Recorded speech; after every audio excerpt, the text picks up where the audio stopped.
Al lío. Desde hace bastantes años, mi libro favorito es Rayuela, de Julio Cortázar. He leído decenas y decenas de libros después y ninguno ha conseguido superar a este. La pregunta es, ¿por qué?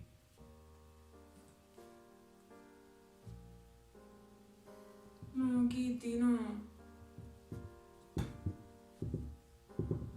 No puedo contigo. Después de esta interrupción gatuna, esa misma pregunta me la he hecho yo durante bastante tiempo. Así que pensé que era el momento de estructurar algunas de las razones por las cuales a día de hoy este sigue siendo mi libro favorito. Número 1. El jazz. La música está muy presente en este libro. De hecho, hay capítulos enteros y largas conversaciones enteras hablando sola y exclusivamente de jazz. Por eso a través de sus páginas se puede descubrir a muchísimos músicos y muchísimas canciones de los años 20, 30, teniendo en cuenta que el libro se ambienta en los 50, 60, hay música de todo ese periodo de tiempo. Así que lo lógico era reunir todas esas canciones en una banda sonora y esa banda sonora existe. Hay un disco que se llama Jazzuela y se puede encontrar fácilmente si se busca por internet, así que recomiendo muchísimo escucharlo. Número 2. La crudeza. Es un libro que apela mucho a la libertad, pero es cierto que muchas de sus escenas y muchas situaciones y la forma en la que actúan algunos personajes es de una manera muy cruda, porque el libro se ambienta en París, pero es un París que está muy idealizado por esos personajes que habitan en la ciudad con ese espíritu de aventura, y luego vemos situaciones de bastante miseria, de los protagonistas viviendo en unos entornos bastante lamentables. Incluso hay un capítulo en el que el protagonista, Horacio, acaba durmiendo con unos indigentes debajo de un puente. Los personajes están viviendo su aventura parisina, pero parecen resistirse a reconocer que realmente están viviendo unas condiciones que para algunas personas serían una auténtica pesadilla. Pero al dejarse llevar por ese espíritu de la improvisación, del intelectualismo, se envuelven dentro de un halo en el que parecen estar totalmente al margen de las condiciones que les rodean. Y enlazando el segundo punto con el tercero, el número 3, lo bohemio. Horacio, que es el protagonista, y el grupo de gente del que se rodea, son una serie de personas que están en París llamados por ese ambiente bohemio de principios del siglo XX, que en la época en la que se sitúa el libro ya está un tanto olvidado, desfasado e idealizado. Por eso, aunque los bohemios de aquella época original bohemia ya vivían la mayoría unas situaciones un tanto decadentes, ellos, emulando ese estilo de vida, acaban en esas situaciones también.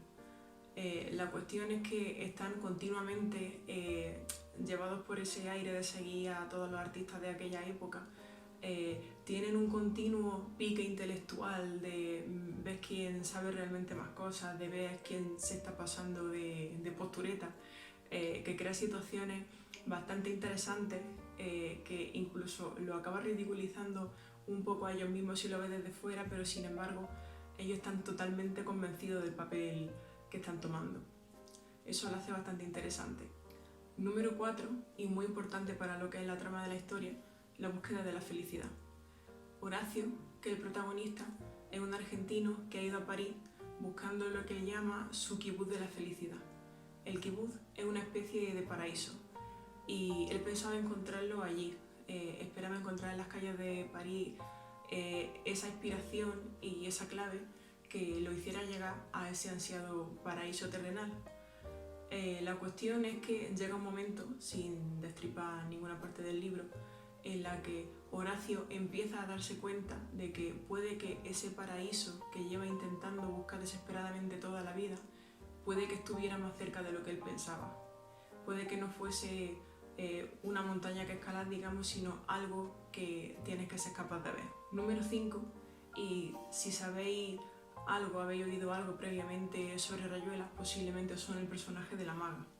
La maga es clave en esta historia a pesar de que desde el principio es un personaje que es continuamente menospreciado por todos los demás prácticamente, porque como decía, el grupo de protagonistas se pican por ese continuo nivel intelectual y sin embargo la maga es una mujer sencilla, una mujer que escapó de su país para empezar una nueva vida cogiendo un barco con un niño en brazos y ella quiere aprender de todas esas personas que le rodean, pero la tratan con un elitismo al que ella realmente se resigna y resulta que acaba siendo la maga la que le da a Horacio, el protagonista, la mayor lección que podía aprender. Por eso la maga es un personaje tan interesante, simplemente por el hecho de que es clave en la trama sin ni siquiera ella saberlo. Esa libertad que tanto ansia Oliveira la tiene la maga de una manera innata y natural, y eso le rompe totalmente los esquemas a Horacio. 6. Y esta es una de las cosas más típicas en la escritura de Julio Cortázar, es el trascendentalismo cotidiano. Es decir, en un hecho totalmente cotidiano, normal, en un objeto cualquiera, de esa pequeña cosa, él es capaz de sacar toda una historia, una narrativa, una poesía en prosa prácticamente, que hace que las lecturas de esos fragmentos sean prácticamente irreales cuando se está centrando en un objeto en particular. Y en Rayuela, uno de los ejemplos de esto es que hay un momento en el que sobre un azucarillo se forma toda una historia y toda una escena que parece absolutamente rocambolesca, tratándose solo de un azucarillo. Eso es lo que yo llamo el trascendentalismo cotidiano. Número 7. Leer el libro es realmente jugar a la rayuela. No es un libro que se lea de una forma normal, siguiendo el orden de los capítulos y de las páginas, sino que hay dos formas de leerlo. De forma lineal, dividiéndolo en dos partes, el lado de acá y el lado de allá. Y la primera parte es la historia, estrictamente solo la historia, y la segunda parte son pequeños capítulos, aportaciones, pequeñas reflexiones, incluso noticias de periódico que Julio Cortázar quiso incluir allí. Son fragmentos que son imprescindibles para la historia, pero que pueden complementarla. Entonces, se pueden leer de esa manera lineal, primero un lado y luego el otro, y la otra forma es saltando de un capítulo a otro por una guía que te viene al principio del libro. Aquí está lo que comentaba. La segunda forma de leerlo es saltando de un capítulo a otro en el orden que se propone aquí al principio del libro. De manera que se puede ir mezclando los capítulos que son historia y los capítulos que son otras aportaciones. 8. Los capítulos memorables. Rayuela tiene capítulos memorables, tanto que seguramente muchos de ellos podréis encontrarlos como fragmentos de manera individual por internet. No os voy a hablar de ninguno de ellos porque eso sería spoiler, pero seguramente conforme vayáis leyendo el libro sabéis que son esos. Son esos los que vale la pena extraerlos del libro, guardarlos, enmarcarlos y tenerlos colgados en la pared. Y finalmente, un motivo extra, número 9, el lenguaje propio de Rayuela.